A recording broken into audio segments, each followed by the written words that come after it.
Afternoon YouTube. I am finally getting to fish a creek that I haven't fished in close to a year now. It's what I used to call Warmouth Creek because it is loaded with warmouth sunfish. But I've been on the fence about fishing it for one very good reason.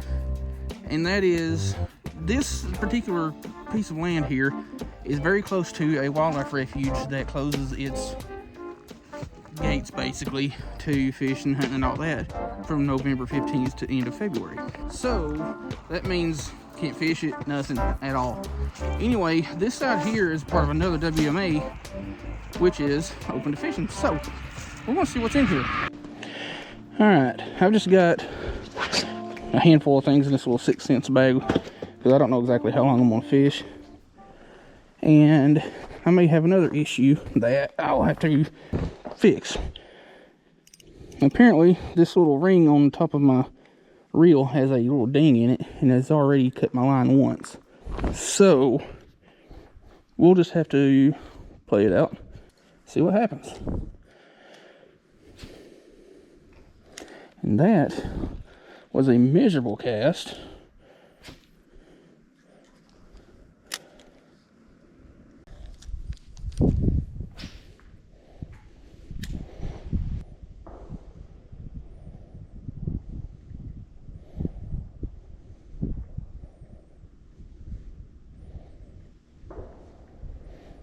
Oh, I was reeling in to go up here and retie to something a little bit heavier.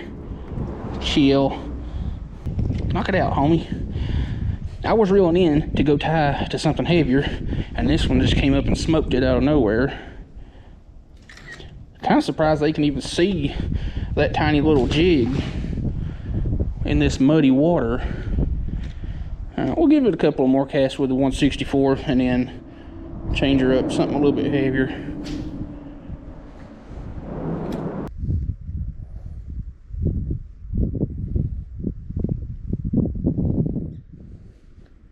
Hey, fish.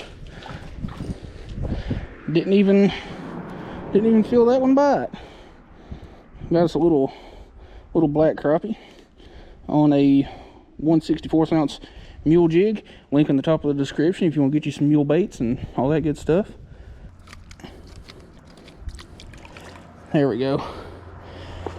These rocks are not at all stable, so yeah, I'm about to go down there for that crappie. I'll have to dig it out with... Hey, did I just get a free bait that I have yet to try? I believe I have. What is it now? What do we got? I did. Somebody had a pack of Zima and Micro Finesse baits. There's one left in the box, or the bag. Now if I can find me a little bit bigger jig head, because this 1/64 is a little bit small. But like I was saying, link in the top of the description if you want to check out mule fishing stuff. It's my affiliate link, helps me out. So go do that, please. I've had some of my best fishing in this creek right here. Like, it gets stupidly shallow up through here, so I don't really bother with that. But bait fish push into these little creeks like this, and the big ones follow them, and you would be surprised at what can be hiding in such a small little creek. Another crappie. You ain't the one that I just threw back, are you? No, the other one had a little bit bloodier nose. Itty bitty slab donkey. We're gonna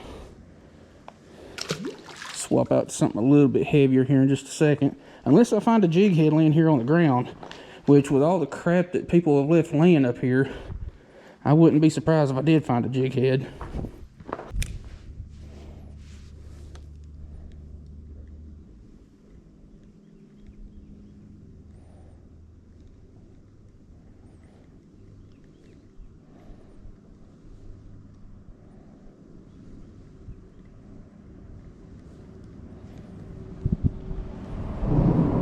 Oh,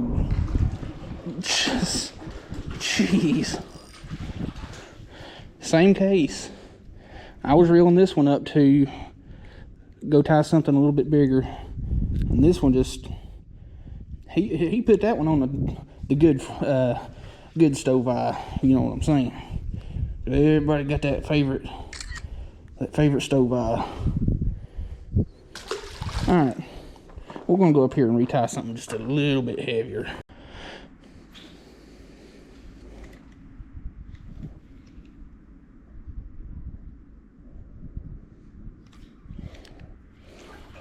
Fish. Feels pretty decent too. Yeah, it's about the same size as the other crappie we caught so far.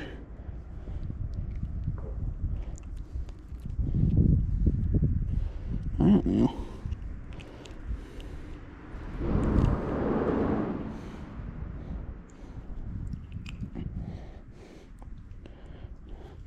Yeah, it's about a 6 or so inch crappie. We're not keeping anything today. We're just kind of sniffing at the water. And the last few times that I've watched Creek Fishing Adventures fish this creek, they were hanging up on that bridge support right there. And I've got several bites on it, but it seems like today, which I don't know when he did his video, but today they were a little bit away from it and kind of over in this little brush pile thing right here. You know, a lot of people like using, you know, darker profile baits like black, brown, or whatever in muddier water. It just makes more sense to me to use brighter colors, which both work. Ain't nothing wrong with using the darker color ones in the muddy water. It's like I say, it just makes more sense to use more standout-ish kind of colors.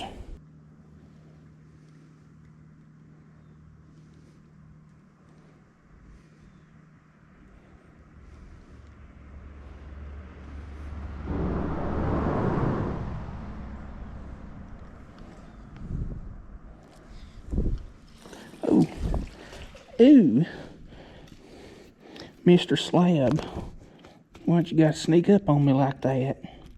You can stop wiggling now because that hurts.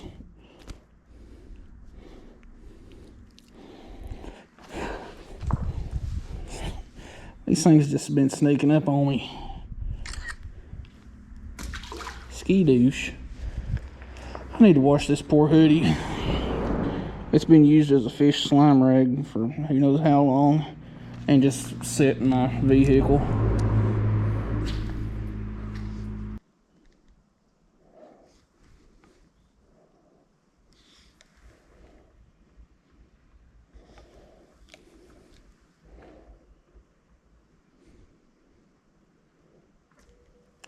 Oh, hey. This right here is where this creek gets its name.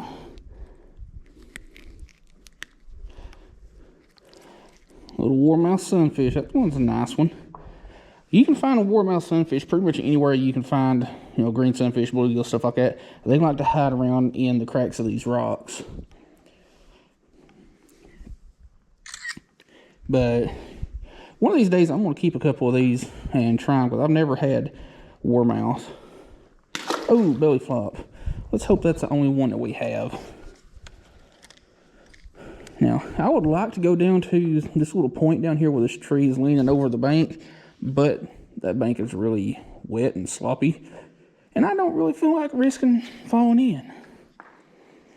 Maybe one day when it dries up a little bit, I'll go down that way, because I have caught some pretty good sized crappie down that way.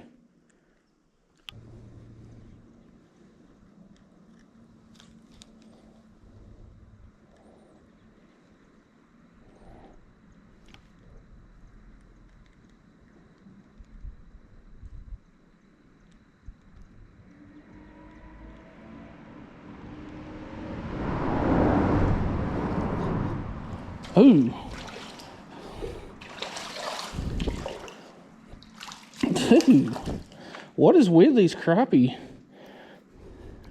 Chill. These crappie have been like waiting for the last minute to come up and bite. Not that I'm complaining, because, you know, That's a nice surprise to have.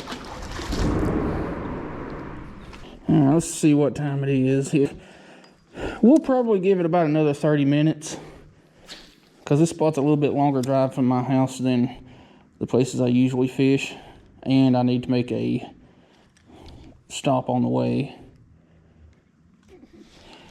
It's just unreal how much stuff I'm running into in here, which, like I've said before, small places like this, if you're running into a lot of bait and snagging a lot of little bait fish, that means you're competing against the real thing, and the fish that you're targeting ain't having to work as hard to find what they want to eat.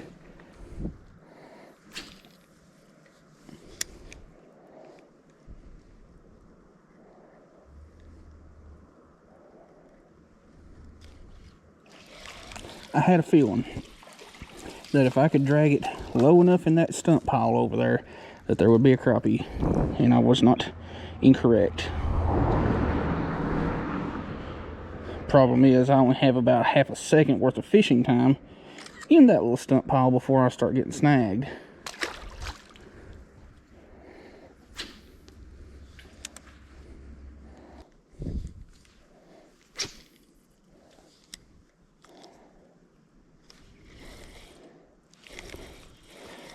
Another one. What we got? Got us a little bass fish. This has been a really good, like, multi-species kind of stop. Oh, something's wrong with your dorsal fin there. Little bitty largemouth head. I got snagged in somebody else's bobber that's sitting over there, and now I've got to worry about it because I know where their line is. Darn it. Well, YouTube land, it is actually the next day. It's Thanksgiving Day, so happy Thanksgiving to everybody. Go step your faces, wear your sweatpants, adjust your belts and all that for eating all the good stuff. Anyway, thought I recorded the outro for fishing yesterday and did not. But anyway, didn't catch a whole heck of a lot of fish there, which I didn't really know what I was getting into by fishing there, and I also got there really late because it's, like I said, been almost a year since I fished there.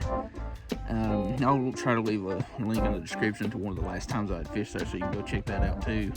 But that spot is pretty well known for producing a lot of fish. At least in my experience, not a lot of really big fish, but good numbers of fish, which is never a bad thing. Like, there's one video that I'm going to try to find and link in the description where I caught 100 fish in one day. And yeah, that was super fun. Anyway, I hope you liked the video. Again, happy Thanksgiving, everybody. Go stuff your faces. We'll see you in the next video.